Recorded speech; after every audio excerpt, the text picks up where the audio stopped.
Bonjour à tous. J'étais pas censé faire de vidéo, mais encore une fois, on a la preuve qu'il n'y a pas de justice.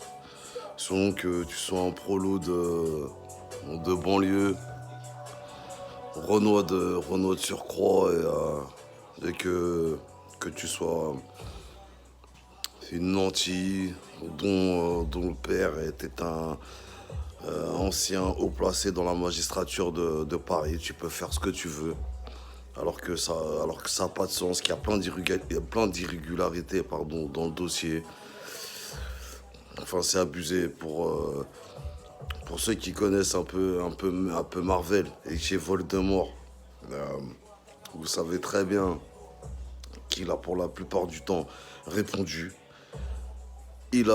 Certes, il a pu être un petit peu piquant quand il donnait son avis, mais en aucun cas il a été injurieux.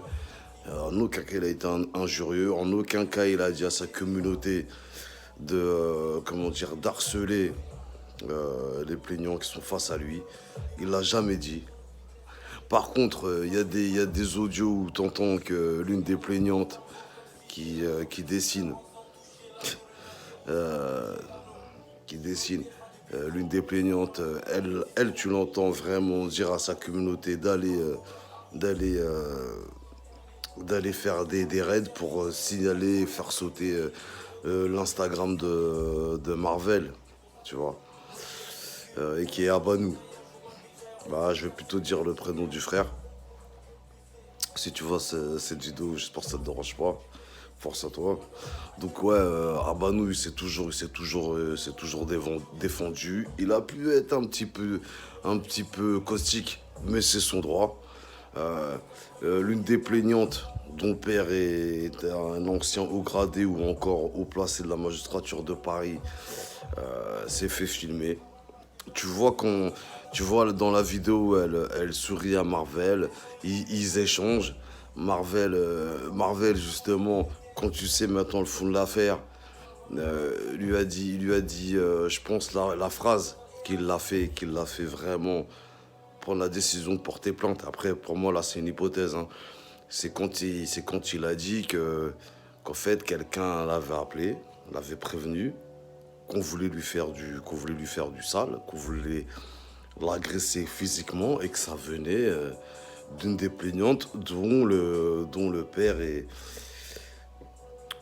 un ancien placé de la magistrature de Paris où il est encore en place, voilà. Et que ça venait de cette personne-là. Et dans la vidéo, il lui dit est-ce que je peux avoir confiance pour mon intégrité physique? Voilà. Et bon, en gros, s'il y a un souci, est-ce que vous pouvez garantir ma sécurité, quoi? Et, dans la vidéo, elle dit s'il y a quelque chose, ça viendra pas de moi. Enfin bref, c'était assez bizarre l'échange. Et le lendemain, elle a porté plainte. Elle a porté plainte. Voilà. Euh, pour en revenir au procès, c'est vraiment de la blague. Parce que, enfin bon, après je suis pas un avocat, hein, je suis pas pénaliste, mais bon, je pense qu'il y a quand même conflit d'intérêts. Hein. Tu peux pas être plaignante et en même temps avocate, parce que d'un côté, dans l'affaire, fatalement, tu dis aux gens que tu défends ce qu'il faut faire. Ta défense, tu l'as fait en conséquence. Tu peux avoir des informations qui peuvent aider tout le reste des parties prenantes avec toi. Donc, je veux dire, il n'y a aucune égalité là-dedans. Il n'y a aucune égalité là-dedans. D'ailleurs, de toute façon, moi, on m'avait dit que la justice était impartiale. Dès que Marvel est rentré est rentré, il s'est fait tacler, enfin, dès que ça a commencé, il s'est fait tacler par le juge. On voulait faire de lui un exemple. On voulait, on voulait lui faire peur. On voulait lui casser ce qu'il était en train de monter, hein. Et ça vient comme par hasard de la personne de la nantie qui est installée. Cette personne-là n'a pas supporté qu'on mette en lumière le côté factice de ses abonnés Instagram, du côté un petit peu spécial d'être avocate, d'être dans la magistrature et en même temps d'avoir un business de vente de casquettes, de textiles. Et il a dit, enfin voilà quoi, enfin c'est son droit de trouver ça un petit peu bizarre. Hein.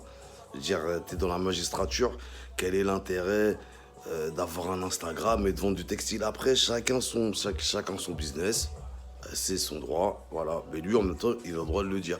Et je pense que cette personne-là, d'où elle vient, voir qu'un prolo mette le doigt sur ses incohérences, je pense elle a pas supporté que le noir ne dise pas oui à tout et, et qu'il était sûr de son bon droit. Et en même temps, je pense que pas mal de personnes qui, qui regardent Marvel et qui soutiennent Marvel aussi pensaient qu'il était dans son bon droit.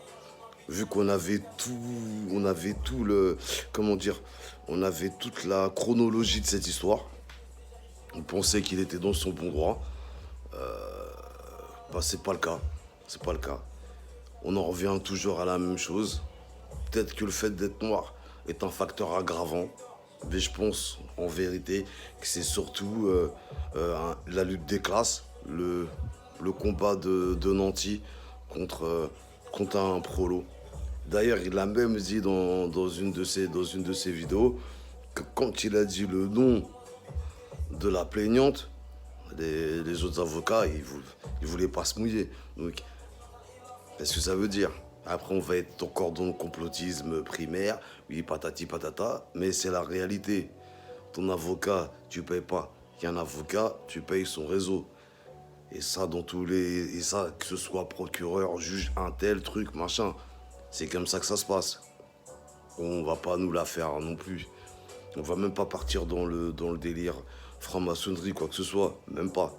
C'est juste quelqu'un dont le père est en place, qui a un super réseau et qui peut activer le réseau quand il a besoin.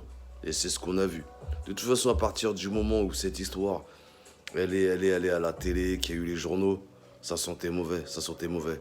Et je trouve, encore une fois de plus, que les faibles sont forts avec les faibles. Les journalistes ont fait que taper sur Marvel, alors que Marvel, dans une de ses vidéos, il a dit que ce serait bien qu'un journaliste l'interview pour qu'il puisse voir un petit peu vraiment les choses. Ça n'a pas été le cas. Euh, on a tapé Marvel. Carrément, on parle de féminisme alors que ça n'a rien à voir. Ça n'a rien à voir. D'accord? On fait de lui un exemple. Mais si lui, il doit payer pour sa communauté, dans ces cas-là, toutes les personnes qui propagent la haine et dont la communauté infecte les réseaux sociaux payent aussi. Je suis désolé. Sur YouTube, j'ai vu des commentaires, ils étaient inadmissibles. Ils étaient inadmissibles. Et c'était laissé. Sur Twitter, des tweets inadmissibles. C'est laissé. C'est laissé. Pour certains, c'est la liberté d'expression. Pour l'autre, c'est du harcèlement. On peut me l'expliquer dans tous les sens. C'est la réalité et sera toujours la même. T'es blindé. Tes parents sont blindés. T'as le droit de mentir à la barre. T'as le droit d'avoir un dossier plein d'irrégularités. Ce sera toujours toi qui va gagner.